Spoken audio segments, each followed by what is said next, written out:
गुजरात के वडोदरा के सड़क पर अंधाधुंध स्पीड से कार चलाने वाला ये लड़का अब मीडिया के सामने साधु बनता हुआ दिख रहा है और ये क्लेम कर रहा है कि इसने उस रात दारू नहीं पी थी, कोई नशा नहीं करा था। पहली बात तो आप इसके झूठ को साफ साफ पकड़ सकते हो। ये कहता है कि इसकी गाड़ी 50 के स्पीड में थी। अगर आप इस चीज को देखो, इस वीडियो को, तो आप इजीली इस चीज को सॉर्ट आउट कर सकते हो ये गाड़ी कितने की स्पीड में रही होगी। दूसरी बात यह कि ये पूरे भारत को बेवकूफ समझता होगा। कोई व्यक्ति बिना पिए हुए इतना बड़ा एक्सीडेंट कर दे और गाड़ी से नीचे उतर कर another round another round Another round! Another round!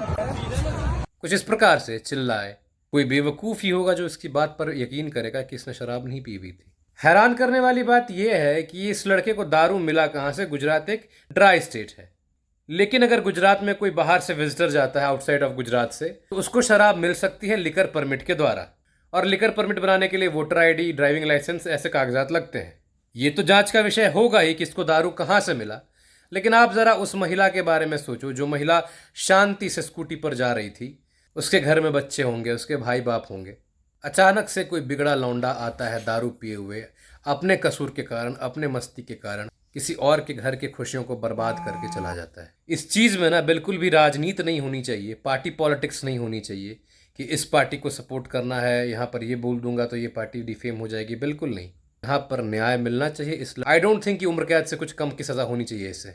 बड़ा ज़बरदस्त तरीके से एक मीम वायरल हो रहा है जिसमें दोस्ती की मिसाल दी जा रही है। ये जो लड़का है जो उतर कर ये कह रहा है कि मैं कुछ नहीं, ये चला रहा था। अबे ये जब चला रहा था दारू पीकर गाड़ी, तब तुम इसे रोक नहीं सकते थे? अगर तुम रोक नहीं सकते तो तुम बैठे क्यों बे? घटना होने के बाद तो तुमने हाथ झटक कर तुम उतर गए, पहले क्यों नहीं करा? ये मज़ा आ रहा था पहले दारू पीने में और ऐसे रैश ड्राइविंग करने में।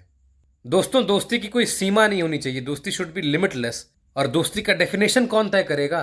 दोस्ती का डेफिनेशन ये होना चाहिए कि आपका दोस्त हमेशा सुरक्षित रहे। आपके दोस्त के कारण ना किसी का घर बर्बाद हो, ना ही आपके दोस्त के कारण उसकी ज़िंदगी बर्बाद हो।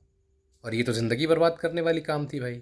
तुमने अगर लिकर परमिट जुगाड़ कर ली कहीं से, तुमने अगर कहीं से दारू जुगाड़ कर लिया, तो पीते और अपने घर पर पड़े रहते। बट वॉज द नीड की रोड में तुम आकर ऐसा रैश ड्राइविंग करोगे, किसी की जान के साथ खेल गए, 5 लोग घायल हुए इसके चक्कर में। यहाँ हम लोग ये चीज़ बिल्कुल उम्मीद नहीं करेंगे कि जैसे पुणे पोर्शे केस में हुआ था, एक पेज का ऐसे लिखाकर लड़के को छोड़ दिया गया था। यहाँ ये चीज़ नहीं होनी चाहिए।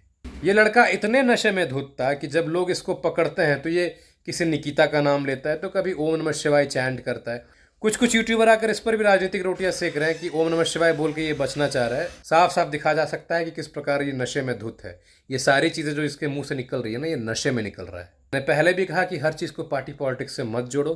जो हमारी माता बहन के साथ ये अन्याय हुआ है, उनको अपना जान गंवाना पड़ा है, उसको इंसाफ मिलना चाहिए। यहाँ पर राजनीति नहीं होनी चाहिए। इस लड़के को कड़े से कड़ा सज़ा मिलना चाहिए और इसके दोस्तों को भी मिलना चाहिए भाई।